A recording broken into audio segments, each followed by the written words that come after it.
All right, let's get right into it. Today we're talking about land acknowledgements.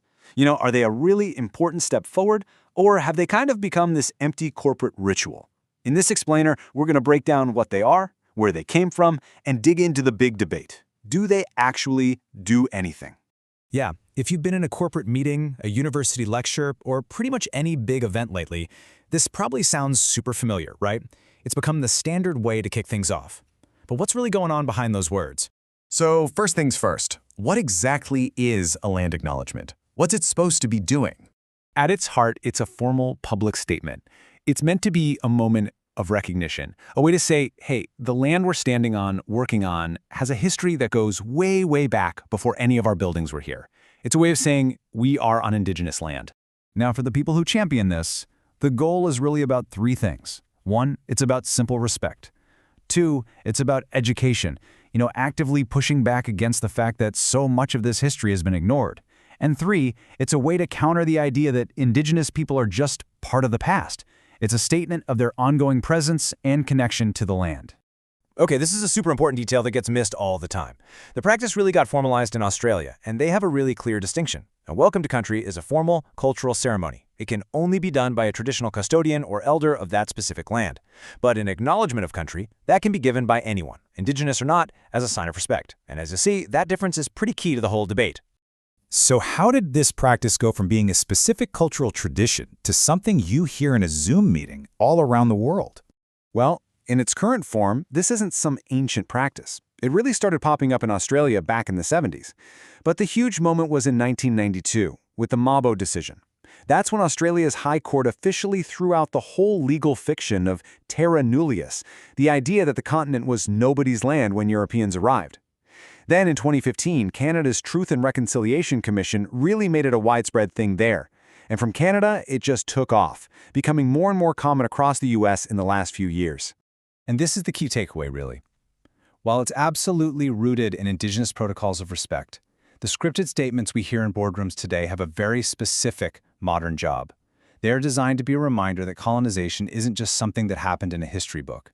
It's an ongoing process, and its effects are still very much with us today. Okay, so this is where it all gets tricky.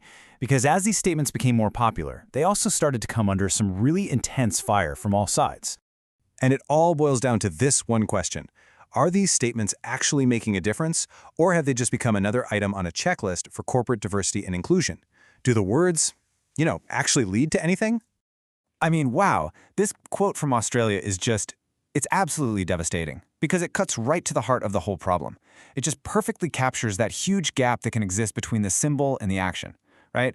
If you can say the words acknowledging the land and then turn around and approve its destruction, what do those words even mean? This headline from The Atlantic really just puts the most cynical view out there in black and white. The argument is that these statements let people and companies look good. They get to signal they're on the right side of history without actually having to do any of the hard, expensive work of making things right. So let's just lay out the common criticisms. People say it turns a deeply complex history into a simple box-ticking exercise, that it becomes this hollow copy-and-paste script that nobody really listens to, that it gives the appearance of being an ally without requiring any real action. And honestly, for a lot of people, and this includes many Indigenous people, hearing that same robotic phrase over and over can just start to feel insincere, or even just plain annoying.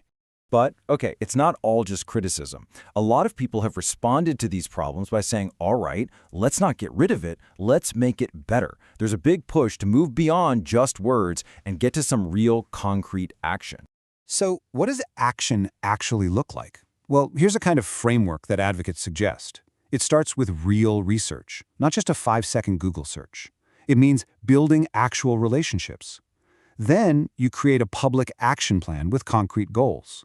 Step 3, and this is the most important one, you actually do the things on the plan. And finally, you use your power and your platform to support Indigenous-led causes. And here are some real-world examples of what that can look like in business. It's not just about writing a donation check. Look at Software One. They intentionally hired an Indigenous-owned construction firm to build their headquarters. Expedia is investing in professional development for their Indigenous staff. Autodesk is actively working to build hiring pipelines from local Indigenous communities.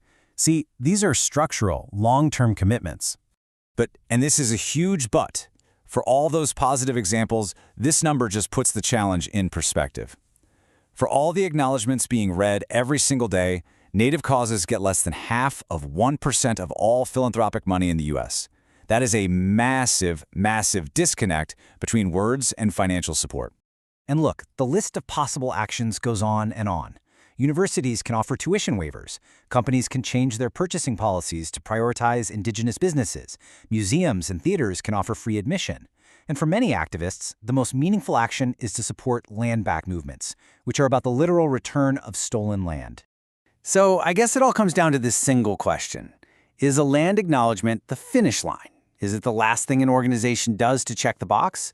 Or is it the starting pistol, the very first step on a much longer, much harder, but much more meaningful journey of action and repair?